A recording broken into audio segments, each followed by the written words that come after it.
ನಮಸ್ಕಾರ ಸ್ನೇಹಿತರೆ, ಇಂದು ನಾವು ಮಾಡಲು ಹೊರಟಿರುವುದು ರವಾ ಬಾತ್ ಅಥವಾ ಖಾರ ಬಾತ್ ಅಥವಾ ಉಪ್ಪಿಟ್ಟು ಅಂತ ಹೇಳ್ತೇವೆ. ಇದಕ್ಕೆ ಬೇಕಾಗಿರುವುದು 4 ಟೀ ಸ್ಪೂನ್ ಒಳ್ಳೆಣ್ಣೆ, ಜೀರಿಗೆ, ಸಾಸಿವೆ, ಕಡಲೆಬೇಳೆ, ಉದ್ದಿನಬೇಳೆ, ಬೆಳ್ಳುಳ್ಳಿ ಹಾಗೂ ಕರಿಬೇವಿನ ಸೊಪ್ಪು ಮತ್ತು 1 ಬಟ್ಟಲಿನಷ್ಟು ಕಾಯಿ ತುರಿ, ಅರಿಶಿಣ ಪುಡಿ, 1 ಕಪ್ನಷ್ಟು 1/4 kgಯಷ್ಟು ರವೆ, ಟೊಮೆಟೊ, ನೀರುಳ್ಳಿ, ಹಸಿರುಮೆಣಸಿನಕಾಯಿ, ಉಪ್ಪು ಹಾಗೂ ಕ್ಯಾರೆಟ್. ಇದರ ನಂತರ ನಾವು ಬೇಯಿಸಿಕೊಂಡಿರುವ 1 ಲೋಟದ ರವೆಗೆ 2 ಲೋಟದಷ್ಟು ಬಿಸಿ ನೀರನ್ನು ಮೊದಲೇ ಕಾಯಿಸಿಕೊಂಡಿರಬೇಕು. ಈಗ ಮೊದಲು ನಾವು ಏನು ಮಾಡುತ್ತೇವೆ ಎಂದರೆ ಒಳ್ಳೆಣ್ಣೆಯನ್ನು ಹಾಕುತ್ತೇವೆ.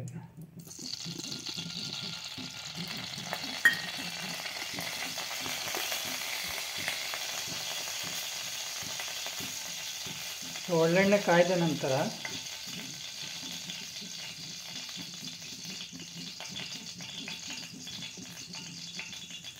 ಏನು ಮಾಡಬೇಕೆಂದರೆ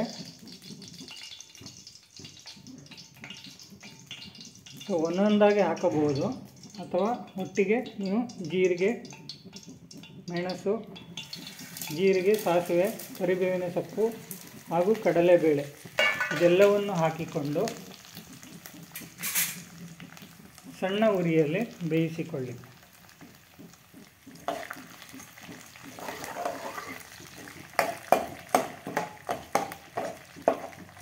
ಈ ರೀತಿ ಬೇಯಿಸಿಕೊಳ್ಳಿ.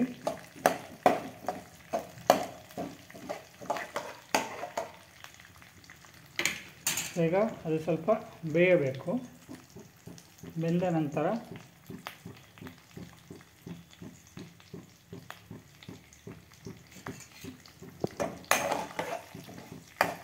ಸೀದು ಹೋಗಬಾರ್ದು, ಇದು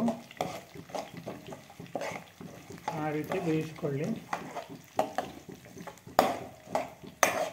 ಇದು ನಾವು ಮಾಡುತ್ತಿರೋದು ಹೋಟೆಲ್ ಶೈಲಿಯಲ್ಲಿ ಯಾವ ರೀತಿ ಮಾಡ್ತಾರೆ ಆ ಶೈಲಿಯಲ್ಲಿ ನಾವು ಮಾಡುತ್ತಿದ್ದೇವೆ. ಬಟ್ ಇದು ಬೇರೆ ರೀತಿಯಲ್ಲಿ ಇರುತ್ತದೆ. ನೀವು ಏನು ಮಾಡ್ತೀರಾ ಅಂದರೆ ಮುಂಚೆ ಎಲ್ಲ ಈ ರವೆಯನ್ನು ಮೊದಲೇ ಹುರಿದಿಟ್ಟುಕೊಳ್ತೀರ. ಅದು ನಾವು ಮಾಡುತ್ತಿರುವ ತಪ್ಪು. ಅದರಿಂದ ನಿಮಗೆ ಒಳ್ಳೆಯ ರೀತಿಯ ರವಾ ಬಾತ್ ಮಾಡಲಿಕ್ಕೆ ಆಗೋದಿಲ್ಲ. ಈ ರೀತಿ ಫಸ್ಟ್ ನೀವು ಈ ಥರ ಮಾಡಿಕೊಂಡ ನಂತರ ಇದು ಸ್ವಲ್ಪ ಬೆಂದ ನಂತರ ನಿಮ್ಮ ಹಸಿರು ಮೆಣಸಿನಕಾಯಿ, ನೀರುಳ್ಳಿ ಮತ್ತು ಉಪ್ಪನ್ನು ಇದಕ್ಕೆ ಸೇರಿಸಿ. ಈಗ ಇದನ್ನು ಸೇರಿಸ್ತಿದ್ದೇನೆ. ನಂತರ ಚೆನ್ನಾಗಿ ಬೇಯಿಸಿಕೊಳ್ಳಬೇಕು.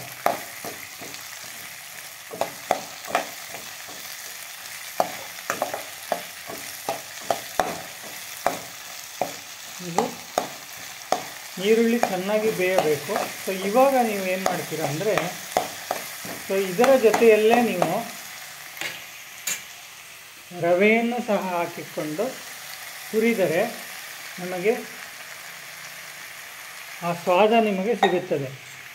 ಎಲ್ಲರೂ ಮಾಡೋದೇನೆಂದರೆ ರವೆಯನ್ನು ನೀವು ಮೊದಲೇ ಹುರಿದಿಟ್ಕೊಳ್ತೀರ. ಇದು ನಾವು ಮಾಡುವ ತಪ್ಪು. ಸಣ್ಣ ಫ್ಲೇಮ್ನಲ್ಲಿ, ಸಣ್ಣ ಉರಿಯಲ್ಲಿ ಇದನ್ನು ಚೆನ್ನಾಗಿ ಹುರಿದುಕೊಳ್ಳಬೇಕು. ಆಲ್ಮೋಸ್ಟ್ ಒಂದು 5 ರಿಂದ 6 ನಿಮಿಷ ನೀವು ಹುರಿದುಕೊಂಡ ನಂತರ ಏನು ಮಾಡ್ತೀರಾ ಅಂತಂದರೆ ನೆಕ್ಸ್ಟ್ ಮುಂದಕ್ಕೆ ನೋಡೋಣ. ಇದರೊಂದಿಗೆ ನೀವು ಸಣ್ಣದಾಗಿ ತುರಿದಿರುವ ಕ್ಯಾರೆಟನ್ನು ಸಹ ಸೇರಿಸಿಕೊಳ್ಳಿ. ಆಗ ನಿಮಗೆ ಏನಾಗುತ್ತೆ ಅಂದರೆ ಕ್ಯಾರೆಟ್ ಸಹ ಹುರಿದುಕೊಳ್ಳುತ್ತೇವೆ. ಅದು ಚೆನ್ನಾಗಿ ಮಾಗಬೇಕು. ಈ ರೀತಿ ನೀವು ಹುರಿದುಕೊಳ್ಳಬೇಕು. ನೋಡಿ, ಈಗ ನಿಮ್ಮ ರವೆ ಸಹ ಹುರಿದ ಹಾಗೆ ಆಗುತ್ತದೆ. ಇದರೊಂದಿಗೆ ನೆಕ್ಸ್ಟ್ ಏನು ಮಾಡಬೇಕು ಅಂದರೆ ನಂತರ ನೀವು ಟೊಮೆಟೊ ಮತ್ತು ಕೊತ್ತಂಬರಿ ಸೊಪ್ಪು, ನಿಮಗೆ ಕೊತ್ತಂಬರಿ ಸೊಪ್ಪು ಫ್ಲೇವರ್ ಬೇಕಂದರೆ ಎಲ್ಲರೂ ಕೊನೆಗೆ ಹಾಕುತ್ತಾರೆ, ಆದರೆ ನಾವು ಇಲ್ಲಿ ಮೊದಲಿಗೆ ಹಾಕುತ್ತಿದ್ದೇವೆ. ಹಾಕಿ ಸಣ್ಣ ಉರಿಯಲ್ಲಿ ನಾವು ಚೆನ್ನಾಗಿ ಬೇಯಿಸಿಕೊಳ್ಳಬೇಕು. ಈ ರೀತಿ ಒಂದು 5 ರಿಂದ 10 ನಿಮಿಷ ನೀವು ಕೈ ಆಡಿಸುತ್ತಾ ಬೇಯಿಸಿಕೊಳ್ಳಬೇಕು. ಸೊ ಆವಾಗ ಏನಾಗುತ್ತೆ ಅಂದರೆ ನಿಮಗೆ ಈಗ ಈ ಮೆಣಸಿನಕಾಯಿಯ ಫ್ಲೇವರ್ ಸಹ ಇದರಲ್ಲಿ ಸೇರಿಕೊಳ್ಳುತ್ತದೆ ಹಾಗೂ ಕೊತ್ತಂಬರಿ ಸೊಪ್ಪಿನ ಫ್ಲೇವರ್ ಸಹ ಸೇರಿಕೊಳ್ಳುತ್ತದೆ. ಈ ರೀತಿ ಚೆನ್ನಾಗಿ ಹುರಿದುಕೊಳ್ಳಿ. ನೀವು ಕೈ ಆಡಿಸ್ತಾನೆ ಇರಬೇಕು, ಇಲ್ಲಾಂದರೆ ಏನಂದರೆ ನಿಮ್ಮ ರವೆ ಏನಾಗ್ತದೆ ಅಂದರೆ ನೋಡಿ ಇಲ್ಲಿ ತಳ ಹಿಡಿಯುತ್ತೆ ಬಿಟ್ಟರೆ ನೀವು. ಸೊ ಇದನ್ನು ಚೆನ್ನಾಗಿ ನೀವು ಹುರಿದುಕೊಳ್ಳಬೇಕು. ಹುರಿದುಕೊಂಡ ನಂತರ ಸ್ವಲ್ಪ ಅರಿಶಿನವನ್ನು ಹಾಕಿಕೊಳ್ಳಿ. ಹೆಚ್ಚಾಗಿ ಹಾಕಿಕೊಳ್ಳಬೇಡಿ, ಸ್ವಲ್ಪ ಹಾಕಿಕೊಳ್ಳಿ.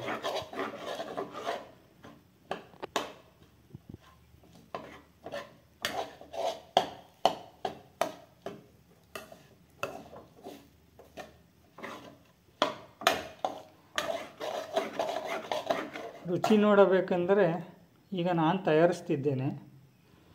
ನಮ್ಮ ಮನೆಗೆ ಬರಬಹುದು, ಪಾರ್ಸಲ್ ಮಾತ್ರ ಇಲ್ಲ, ತಿನ್ನಲಿಕ್ಕೆ ಬರ್ಬೋದು. ಸೊ ಇದನ್ನು ನೀವು ಸಹ ಪ್ರಯತ್ನ ಮಾಡಿ ನೋಡಿ. ಚೆನ್ನಾಗಿ ಕಂಡು ಬಂದಲ್ಲಿ ನಿಮಗೆ ಕಾಮೆಂಟ್ ಮಾಡಿ ನನಗೆ ತಿಳಿಸಿ. ನೋಡಿ ಈಗ ಚೆನ್ನಾಗಿ ರವೆ, ಈರುಳ್ಳಿ ಎಲ್ಲ ಹುರಿದುಕೊಂಡಿದ್ದೇವೆ. ನಿಮಗೆ ಎಣ್ಣೆ ಕಡಿಮೆ ಅನ್ನಿಸಿದಲ್ಲಿ ನೀವೇನು ಮಾಡ್ಬೋದು, ಇನ್ನೊಂದು ಸ್ವಲ್ಪ ಎಣ್ಣೆ ಹಾಕಿಕೊಳ್ಳಬಹುದು. ಅಥವಾ ನಿಮಗೆ ಇನ್ನೂ ಒಳ್ಳೆಯ ರುಚಿ ಬೇಕೆಂದರೆ ನೀವು ಏನು ಮಾಡಬಹುದು ಅಂದರೆ 1 ಸ್ಪೂನ್ ತುಪ್ಪವನ್ನು ಹಾಕಿಕೊಳ್ಳಬೇಕು. ನೋಡಿ ನಾನು 1 ಸ್ಪೂನ್ ತುಪ್ಪವನ್ನು ಹಾಕ್ತಾ ಇದ್ದೀನಿ. ಆಗ ಏನಾಗುತ್ತೆ ಅಂದರೆ ನಿಮಗೆ ತುಪ್ಪದ ಫ್ಲೇವರ್ ಸಹ ಈಗ ನಿಮಗೆ ಇದರಲ್ಲಿ ಆ್ಯಡ್ ಆದ ಹಾಗೆ.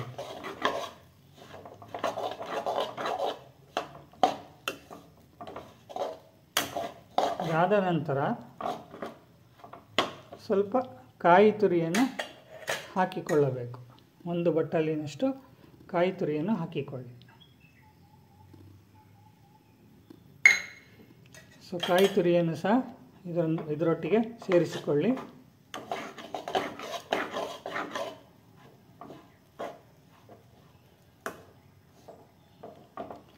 ಇದು ಒಂದು 5 ರಿಂದ 6 ಜನ ತಿನ್ನುವಷ್ಟು ಉಪ್ಪಿಟ್ಟಾಗುತ್ತದೆ. ಇದು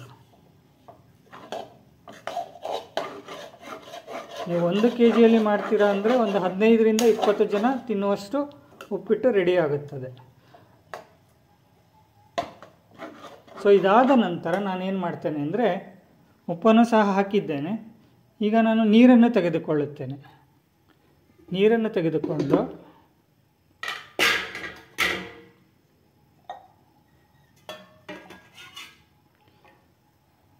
1 ಕಪ್ ರವೆಗೆ ಈಗ ನಾನೇನು ಮಾಡ್ತಾಯಿದ್ದೀನಿ, 2 ಲೋಟದಷ್ಟು ಬಿಸಿ ನೀರನ್ನು ಹಾಕುತ್ತಿದ್ದೇನೆ. ತಣ್ಣೀರನ್ನು ಹಾಕಬೇಡಿ, ಬಿಸಿ ನೀರನ್ನು ಹಾಕಿ.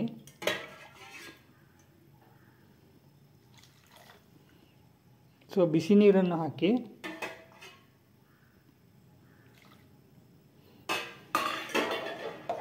ಈಗ ಇದನ್ನು ಮೆದುವಾಗಿ ಹೀಗೆ ಕಲಸುತ್ತಾ ಹೋಗಿ. ಇದನ್ನು ನೀವೇನು ಮಾಡಬೇಕು ಅಂದರೆ ಸಣ್ಣ ಉರಿಯಲ್ಲಿ ಬೇಯಿಸಬೇಕು. ಸೊ ಆವಾಗ ಏನಾಗುತ್ತೆ ಅಂದರೆ ನಿಮಗೆ ಕನ್ಸಿಸ್ಟೆನ್ಸಿ ಚೆನ್ನಾಗಿ ಬರುತ್ತೆ. ನೀವು ಬಿಸಿ ಉರಿಯಲ್ಲಿ ಉರಿಸಿದರೆ ಅದೇನಾಗುತ್ತೆ ಅಂದರೆ ಕುದ್ದು ನಿಮಗೆ ಆ ರುಚಿ ನಿಮಗೆ ಸಿಗೋದಿಲ್ಲ, ಎಲ್ಲ ಆವಿಯಾಗಿ ಹೋಗುತ್ತದೆ.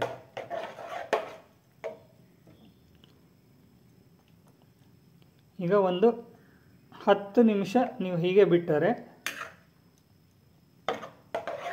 ಉಪ್ಪಿಟ್ಟು ತಯಾರಾಗುತ್ತದೆ. ಇದಾದ ನಂತರ 1/4 ಕಪ್ನಷ್ಟು ನಾನು ಈಗ ಹಾಲನ್ನು ಹಾಕಿದ್ದೇನೆ ಆಲ್ರೆಡಿ. ಇದಾದ ನಂತರ ಸ್ವಲ್ಪ ಕೈ ಆಡಿಸಿ. ಕನ್ಸಿಸ್ಟೆನ್ಸಿ ನೋಡಿ ಇದು ಯಾವ ರೀತಿ ಇರುತ್ತದೆ ಅಂದರೆ ಹೋಟೆಲ್ನಲ್ಲಿ ಏನು ಮಾಡ್ತಾರೆ ಅಂದರೆ ನಿಮಗೆ ಸೊ ಈ ರೀತಿ ಹಾಲು ಹಾಕೋದಿಲ್ಲ, ಬಟ್ ಇದು ನಾನು ಹೊಸದಾಗಿ ಮಾಡಿರೋದು. ಸೊ ನೀವು ನಂತರ ಏನು ಮಾಡ್ಬೋದು, ಒಂದು ತಟ್ಟೆಯಲ್ಲಿ ಉಪ್ಪಿನಕಾಯಿ ಹಾಗೂ ಚಟ್ನಿ ಮತ್ತು 1 ಬಟ್ಟಲಿನಲ್ಲಿ ಉಪ್ಪಿಟ್ಟು, ಇಲ್ಲಿರುವ ಉಪ್ಪಿಟ್ಟನ್ನು ನಾನು ಏನು ಮಾಡಿದ್ದೇನೆ ಅಂದರೆ 1 ಬಟ್ಟಲಿಗೆ ಹಾಕಿ ಸೊ ಈ ರೀತಿ ನಿಮ್ಮ ಹೋಟೆಲ್ನಲ್ಲಿ ಕೊಡೋ ಶೈಲಿಯಲ್ಲಿ ಹಾಕಬೇಕು. ಸೊ ಈಗ ನಿಮ್ಮ ಉಪ್ಪಿಟ್ಟು ರೆಡಿ ಆಗುತ್ತದೆ. ಸೊ ಈಗ ಇದು ಸರ್ವ್ ಮಾಡಲು ಸಿದ್ಧವಾಗಿದೆ. ಸೊ ರುಚಿ ಮಾಡಿ ನೋಡಿ, ಒಮ್ಮೆ ಪ್ರಯತ್ನ ಮಾಡಿ ಹೇಗಿದೆ ಎಂದು ಕಮೆಂಟ್ ಹಾಕಿ. Thank you. ಅರವಿಂದ್ ಯಲಗೋಡಿಗೆ ಆಲ್ದೂರು.